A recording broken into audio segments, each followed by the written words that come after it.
Hello everyone, welcome back to Priyam classes. कैसे हैं आप सभी? I hope you all are doing good.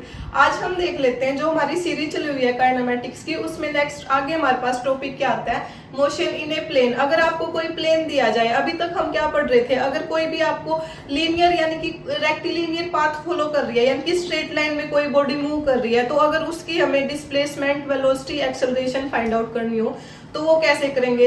अभी हम पढ़ेंगे प्लेन की मोशन के बारे में। प्लेन यानी कि आपको दो एक्सिस के अलोंग अगर मोशन दी जाए, मान लीजिए ये एक्स एक्सिस है, ये वाई एक्सिस है, यहाँ पे कोई पॉइंट है वो मूव कर रहा है, तो ये एक्स वाई प्लेन में एग्जिस्ट कर रहा है। अगर आपको तीसरी एक्सिस जेड भी दे दी जाए, यहाँ पे कोई पार्टिकल मूव कर रहा है तो वो किस प्लेन में, एक्स जेड प्लेन में मूव कर रहा है। अगर कोई पार्टिकल की मोशन यहाँ डिफाइन कर दी जाए तो उसके कोऑर्डिनेट किस प्लेन में लाई करेंगे, वाई जेड प्लेन में। इस तरीके की मोशन को अभी हम फर्दर वाली आने वाली क्लासेस में डिस्कस करेंगे। उससे पहले आपका एक छोटा सा टॉपिक रहता है, उसको देख लेते हैं। वो कौन सा टॉपिक है हमारे पास, equations of motions. Equations of motion for uniformly accelerated body. अब एक बात बताओ, यूनिफॉर्मली एक्सेलरेट अगर कोई बॉडी कर रही है तो हमारे पास ग्राफ किस किस के बीच में बनेगा, एक्सेलरेशन यानी कि v और t के बीच में बनेगा। एक्सेलरेशन कौन सा ग्राफ देता है, v एंड t ग्राफ। लेकिन अगर आपसे वेलोसिटी और स्पीड पूछी जाए तो कौन सा ग्राफ देगा आपको, xt ग्राफ। अब एक्सेलरेट कर रही है यूनिफॉर्म, तो यानी कि हमारे पास क्या आएगी, स्ट्रेट लाइन आएगी। अब आपको दो पॉइंट दे दिए, मान लीजिए a पॉइंट है, एक आपके पास b पॉइंट है। आपसे पूछा जाए कि a से b के बीच में डिस्प्लेसमेंट बताओ कितना हुआ, या फिर a से b अगर कोई बॉडी मूव कर रही है तो उसका आपको फाइंड आउट करना है कि एक्सेलरेशन कितना हुआ। तो उस सभी को डिफाइन करने के लिए हमारे पास क्या है, तीन इक्वेशन ऑफ मोशन आती है। अब आपने ये 9th और 10th क्लास में पढ़ी होगी, बस वो same as it is numerical आएंगे इस इक्वेशन के बेस पे। पहले आपके पास क्या है, हमारे पास v is equal to u plus a t. दूसरी इक्वेशन क्या है, s is equal to u t plus half a t square. तीसरी इक्वेशन क्या है, v square minus u square is equal to 2as। एक बार ये देख लेते हैं कि u v हमारे पास क्या क्या है। u हमारे पास क्या होता है, इनिशियल वेलोसिटी। v हमारे पास क्या होता है, फाइनल वेलोसिटी। s हमारे पास क्या होता है, डिस्प्लेसमेंट। t होता है टाइम, और क्या रहेगा, a हमारे पास होता है एक्सेलरेशन। ये आपके पास 5 क्वांटिटीज है, इनमें से कोई 4 आपको गिवन होगी, 5वीं आपको फाइंड आउट करनी पड़ेगी। इसकी डेरिवेशन में हमें नहीं जाना, 9th 10th क्लास में आपको प्रॉपर इसकी डेरिवेशन सिखाई जाती है कि कैसे हमारे पास ये इक्वेशंस आई। अभी आपको सिर्फ इनके बेस पे न्यूमेरिकल प्रैक्टिस करने हैं। उसमें आपको सिर्फ कोई भी 4 फैक्टर गिवन होंगे, फाइंड आउट करने को बोलेंगे, तीसरा या चौथा। उसमें से आपको देखना पड़ेगा कि कौन सी इक्वेशन हमारे पास लग रही है। अगर फाइनल इनिशियल दे रखी है तो एक्सेलरेशन निकालनी है तो ये वाली लग जाएगी, डिस्प्लेसमेंट का जिक्र है तो इनमें से लगेगी। वो आपको क्वेश्चन पढ़ के ही पता चलेगा कि कौन सी इक्वेशन लगेगी। तो ये सेम इक्वेशन हम किसमें, प्लेन में आगे या फिर रोटेशनल मोशन पढ़ेंगे उसमें भी देखने को मिलेगी। तो आपको ये इक्वेशन अच्छे से याद होनी चाहिए। एक बार इसको देखो, फिर इसके ऊपर एक क्वेश्चन करेंगे और देन हम एक प्लेन के बारे में अपनी मोशन को डिस्कस करेंगे। देखिए,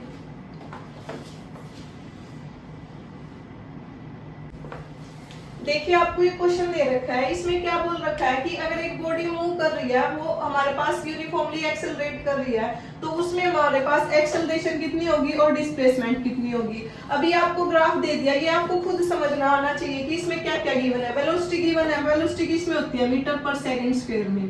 टाइम किसमें होता है, सेकंड में। कोई भी पार्टिकल यहाँ से यहाँ पे चला तो ये वाले कोऑर्डिनेट कितने होंगे हमारे पास, 4 8। एक्स एक्सिस पे टाइम रिप्रेजेंट कर रहा है, यहाँ पे हमारे पास वेलोसिटी। अब यहाँ पे फाइंड आउट करना है एक्सेलरेशन। एक्सेलरेशन हमारे पास कैसे निकलती है ग्राफ में, मैंने आपको बताया था कि अगर vt टाइम का स्लोप है वो हमें क्या देता है, एक्सेलरेशन देता है। या तो आप स्लोप मेथड से निकाल लो डायरेक्ट। स्लोप मेथड हमारे पास क्या होता है, उसमें स्लोप कैसे फाइंड आउट करते हैं हम, बताओ। tan थीटा से, tan थीटा किसके इक्वल होता है, परपेंडिकुलर बाय बेस। परपेंडिकुलर किसके equal, right angle triangle draw करना पड़ेगा। नेमिंग दे लेते हैं ए बी सी। परपेंडिकुलर कितना है हमारे पास, BC, बाय बेस कितना है, AC। BC किसके इक्वल है, यहां से यहां तक कितना ट्रेवल किया हमारे पास, 8 माइनस 2। ये कितना ट्रेवल किया हमारे पास, 6 लिख लो डायरेक्ट। यहाँ से यहाँ तक कितना ट्रेवल किया 6, AC हमारे पास कितना है 4, यानी कि 3/2 मीटर पर सेकंड स्क्वायर या फिर 1.5 मीटर सेकंड स्क्वायर। दूसरा मेथड हम इसी को कैसे कर सकते हैं, एक दूसरा मेथड अभी मैंने बताया था कि एक्सेलरेशन किसके इक्वल होता है, change in velocity with respect to change in time interval. Delta में क्या बताता है, रेंज, यानी कि v2 minus v1 bye t2 minus t1। अब v2 हमारे पास क्या है, फाइनल वेलोसिटी, फाइनल कहाँ पे पहुंचा 8 पे, इनिशियल शुरू कहाँ से किया था 2 से, डिवाइड बाय t2, सेकंड क्या है 4, कहाँ से 1, तो ये कितना आ गया, इनिशियल पॉइंट तो 0 से ही शुरू हुआ,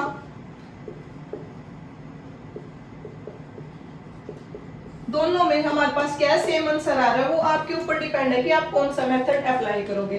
सेकंड पार्ट में हमें क्या निकालना है, डिस्प्लेसमेंट। अगर आपको ग्राफ दिया गया है, डिस्प्लेसमेंट निकालनी है, तो मैंने क्या बताया था, एरिया अंडर द कर्व निकालना पड़ेगा। अब कर्व हमारे पास कहां से कहां है, ए से बी, यानी कि इसके नीचे का जो ये वाला एरिया है, ये आपको फाइंड आउट करना पड़ेगा। ये क्या बन रहा है हमारे पास, क्या डिस्प्लेसमेंट फाइंड आउट करने के लिए हमारे पास क्या लगेगा, area of trapezium. Area of trapezium क्या होता है, half into sum of parallel side into में height, half into parallel side हमारे पास कितनी है, ये वाली और ये वाली, 2 प्लस ये कितना जा रखा है 8, हाइट कितनी है हमारे पास 4, तो ये कितना आ गया 20 मीटर, आपके पास आंसर। एक बार इसको देखो, फिर हम आगे की तरफ अपना कंसेप्ट लेके चलते हैं।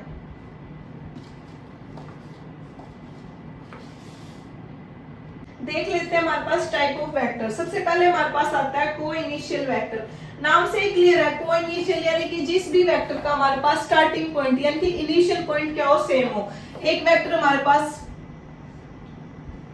दूसरा वेक्टर हमारे पास, ये जो इसका इनिशियल पॉइंट है ये क्या है, सेम है। ये हमारे पास ए वेक्टर है, ये हमारे पास बी वेक्टर है। इसको हम रिप्रेजेंट कैसे करते हैं, मान लीजिए कोई भी ए है, उसके ऊपर ए वाला एरो लगा देंगे तो वो होगा ए वेक्टर, इसको ऐसे रिप्रेजेंट करते हैं।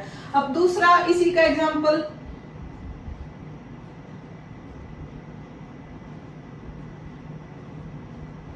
ये दोनों हमारे पास क्या है, को इनिशियल वेक्टर। तो को इनिशियल वेक्टर हमारे पास क्या होते हैं, जिसका इनिशियल पॉइंट क्या हो,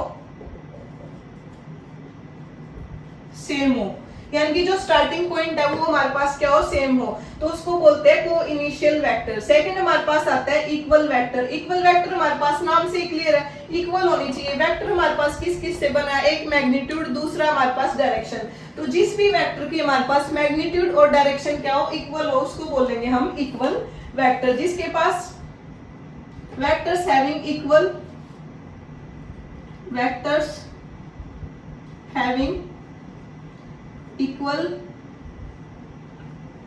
magnitude and pointing toward same direction। इसका एग्जांपल देखो, ए और बी वेक्टर दोनों हमारे पास जो लेंथ है, इन दोनों की क्या दिखाती है, मैग्नीट्यूड। तो दोनों की हमारे पास लेंथ भी क्या है, सेम है, और डायरेक्शन भी क्या है, सेम है। तो वो हमारे पास क्या हो गया, इक्वल वेक्टर। नेक्स्ट हमारे पास आता है अपोजिट वेक्टर। अपोजिट नाम से ही क्लियर है, मैग्नीट्यूड तो यहाँ पे क्या होगा, इक्वल होगा, लेकिन डायरेक्शन क्या होगी, अपोजिट होगी। तो मैग्नीट्यूड हमारे पास क्या होगा, vectors having equal magnitude but pointing toward opposite direction।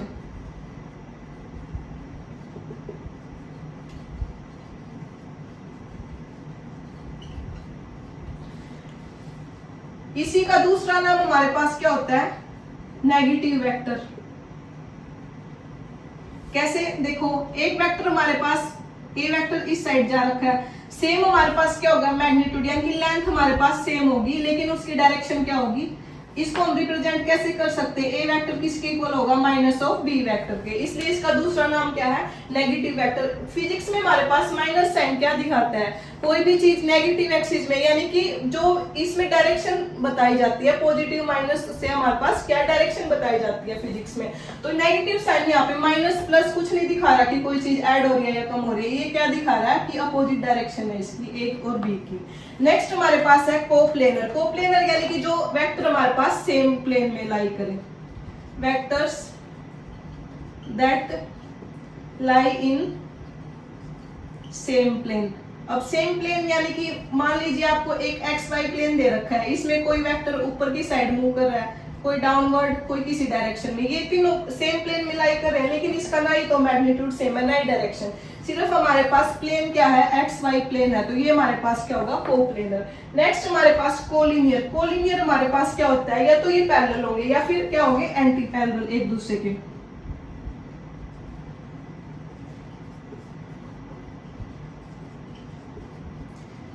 और ये सेम प्लेन में भी लाई करेंगे। इसकी दो कंडीशन होनी चाहिए, एक तो सेम प्लेन में लाई करेंगे, लेकिन अगर सेम प्लेन में लाई करेंगे तो हम उसको कोप्लेनर बोल सकते हैं। लेकिन दूसरी कंडीशन क्या होनी चाहिए कि जो वेक्टर हमारे पास या तो वो एक दूसरे के पैरेलल होने चाहिए या फिर एंटी पैरेलल। अब ये है तो क्या एक ही प्लेन में लाई कर रहे हैं, लेकिन हम इसको कोलिनियर नहीं बोलेंगे, क्योंकि ये कोई भी दो वेक्टर देख लो, आप एक दूसरे के पैरेलल नहीं मिलेंगे, यानी कि इसका जो एंगल है या तो 180 डिग्री का होना चाहिए या फिर 0 डिग्री का। कोई भी इस तरीके से अगर कोई एक्स वाई प्लेन है, इन दोनों के बीच में क्या है, ये पैरेलल एक दूसरे के, या फिर हम इसकी डायरेक्शन, एक वेक्टर ऐसे जा रखा है एक इस साइड, तो ये हमारे पास एंटी पैरेलल, डायरेक्शन अपोजिट होगी, तो ये हमारे पास क्या है, कोलिनियर वेक्टर है। एक बार टाइप ऑफ वेक्टर देखो, फिर हम इसको आगे प्रोसीड करेंगे। इसके बाद एक नल वेक्टर हो रहेगा जो बहुत ही इंपॉर्टेंट है एग्जाम पॉइंट ऑफ व्यू से। उसके बाद वेक्टर की रिप्रेजेंटेशन, फिर इसका एडिशन और मल्टीप्लिकेशन देखेंगे। इसको रिवाइज करो एक बार। नल वेक्टर को समझने से पहले आपको पता होना चाहिए कि जो रिप्रेजेंटेशन है किसी भी वेक्टर की, वो कैसे हम उसको रिप्रेजेंट करेंगे।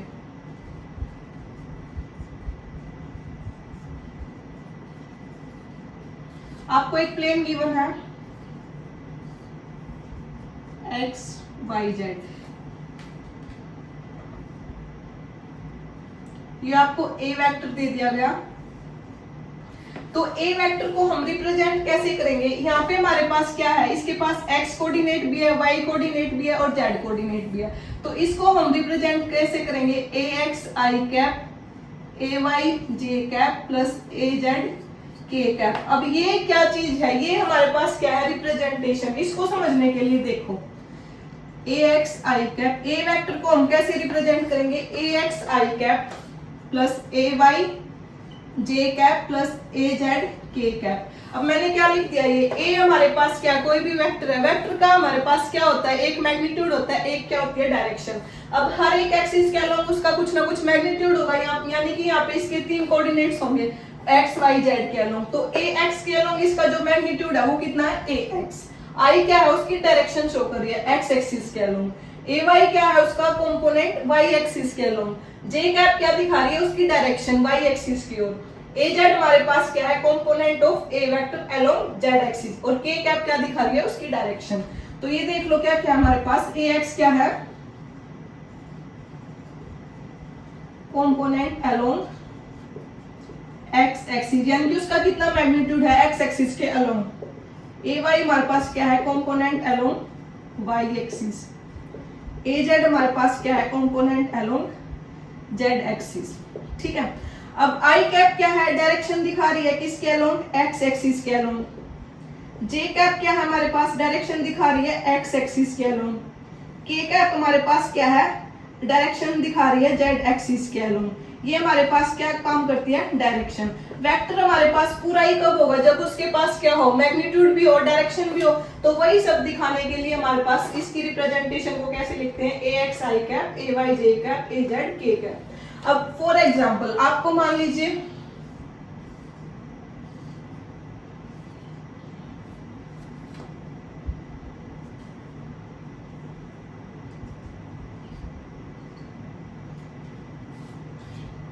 ए कोई वेक्टर है, इसको दे दिया 4 5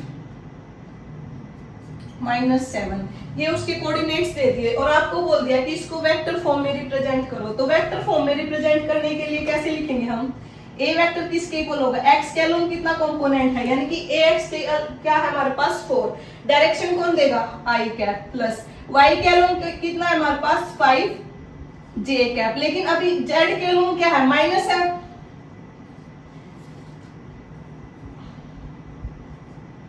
जेड के लोग आपको माइनस दे दिया, आपको माइनस साइन, जेड के लॉन्ग कितना है 7 के कैप। तो ये आपका क्या होगा इस वेक्टर की रिप्रेजेंटेशन।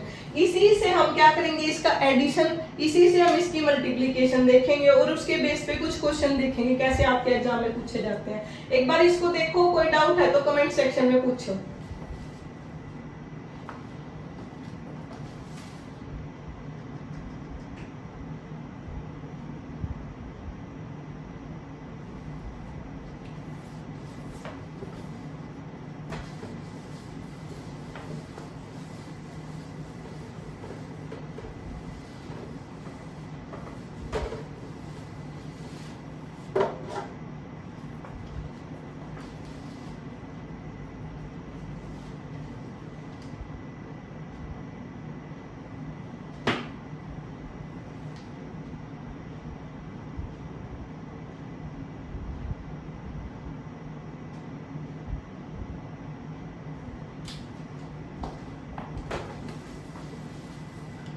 अब देख लेते हैं कि अगर आपके पास कोई भी वेक्टर गिवन है ए वेक्टर, तो अगर इसका मैग्नीट्यूड फाइंड आउट करना पड़े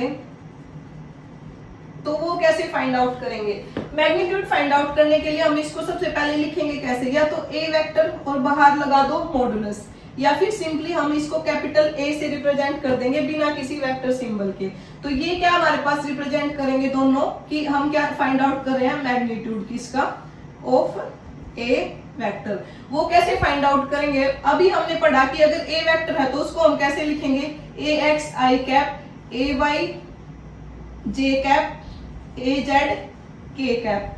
तो अभी हम इसका मैग्नीट्यूड फाइंड आउट करेंगे तो उसमें क्या अंडर रूट ए एक्स का स्क्वायर, यानी कि जो आपके पास एक्स वाई जेड के कंपोनेंट है उसका स्क्वायर कर देंगे तो हमारे पास क्या आएगा मैग्नीट्यूड। क्योंकि हमें निकालना है क्या उसका मैग्नीट्यूड। मैग्नीट्यूड में हम क्या लेंगे सिर्फ एक्सिस यानी कि डायरेक्शंस को छोड़ देंगे। तो ए एक्स स्क्वायर ए वाई स्क्वायर प्लस ए जेड स्क्वायर, ये डायरेक्ट आपसे पूछ लिया जाता है। मान लीजिए फॉर एग्जांपल आपको कोई वेक्टर दे रखा है b vector 4i cap plus 3j cap minus 2k cap और आपसे पूछा है कि बी मॉडुलस फाइंड आउट करो, क्या होगा। तो डायरेक्ट आपको फॉर्मूला पता होना चाहिए, किसके इक्वल होगा, ये कंपोनेंट्स लेने हैं 4 का स्क्वायर प्लस 3 का स्क्वायर माइनस 2 का प्लस माइनस 2 का स्क्वायर। यहाँ पे तो प्लस ही आएगा, जो ये माइनस साइन है वो अंदर चला जाएगा। तो यानी कि आपको स्क्वायर ही लेना है, यानी कि प्लस वाली टर्म ही लेनी है। 4 का स्क्वायर 16 9 4, ये आपके पास क्या होगा आंसर। ठीक है, इसको देखो फिर अभी मैग्नीट्यूड के बाद आपको समझ में आएगा कि नल वेक्टर क्या होता है।